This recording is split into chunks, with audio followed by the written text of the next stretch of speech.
Hey guys, we are going to pick up at the top of page 158, The Giver.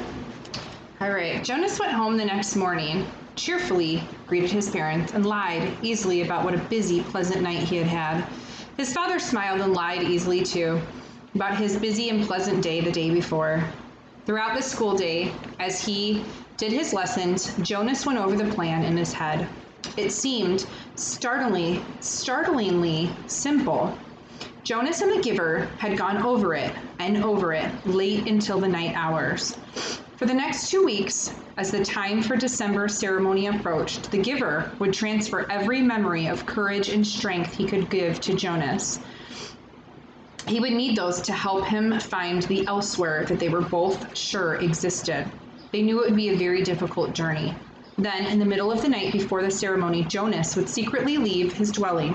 This was probably the most dangerous part because it was a violation of a major rule for any citizen not on official business to leave a dwelling at night.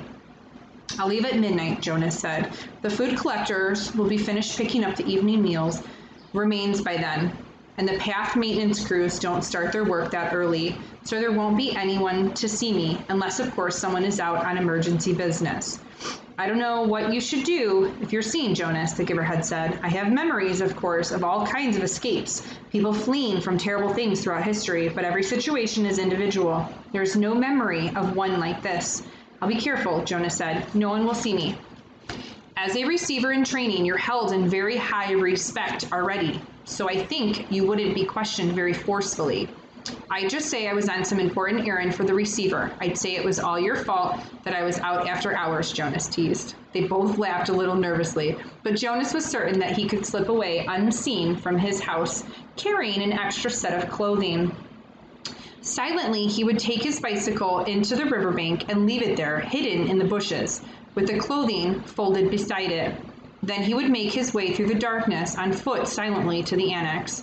"There's no nighttime attendant," the Giver explained. "I'll leave the door unlocked. You simply slip into my room. I'll be waiting for you." His parents would discover, when they woke, that he was gone. They would also find a cheerful note from Jonas on his bed telling them he was going for an early morning ride along the river and that he'd be back for the ceremony. His parents would be irritated but not alarmed. They would think him inconsiderate and they would plan to chastise him later. They would wait with mounting anger for him. Finally, they would be forced to go, taking Lily to the ceremony without him.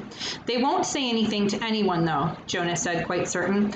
"They wouldn't call attention to my rudeness because it would reflect on their parenting. And anyway, everyone is so involved in the ceremony, they probably won't notice that I'm not there. Now that I'm a 12 and in training, I don't have to sit with my age group anymore. So Asher will think I'm with my parents or with you.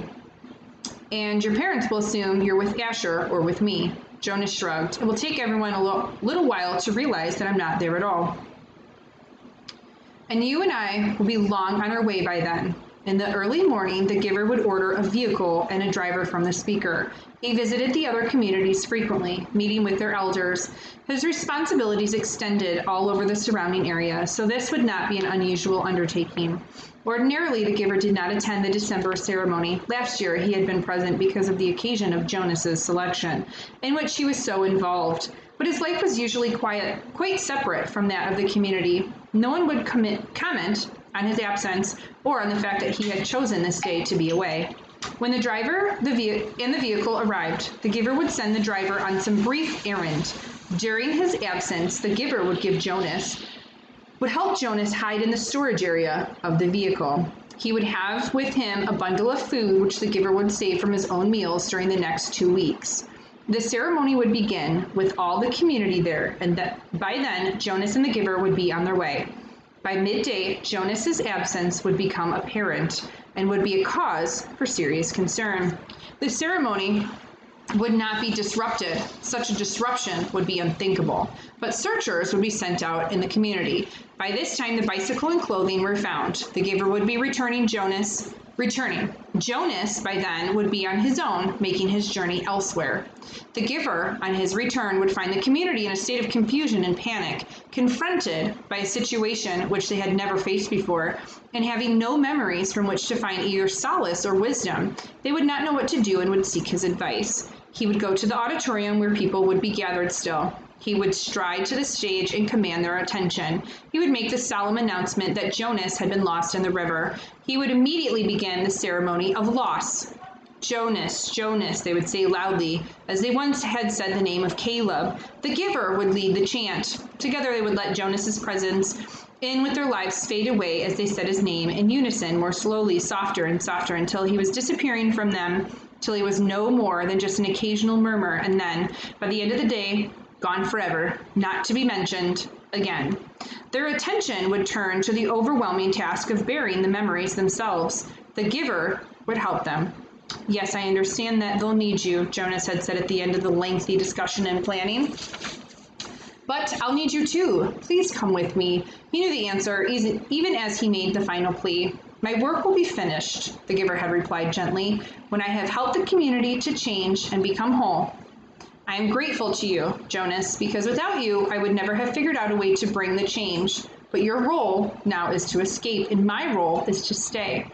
But don't you want to be with me, Giver? Jonas said sadly. The giver hugged him. I love you, Jonas, he said, but I have another place to go. When my work here is finished, I want to be with my daughter. Jonas had been staring glumly at the floor, and now he looked up startled. I didn't know you had a daughter, Giver. You told me that you had a spouse, but I never knew about your daughter. The giver smiled and nodded. For the first time in their long months together, Jonas saw him look truly happy. Her name was Rosemary, the giver said. Oh.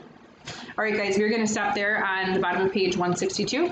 We're going to pick up next time on chapter 21, page 163.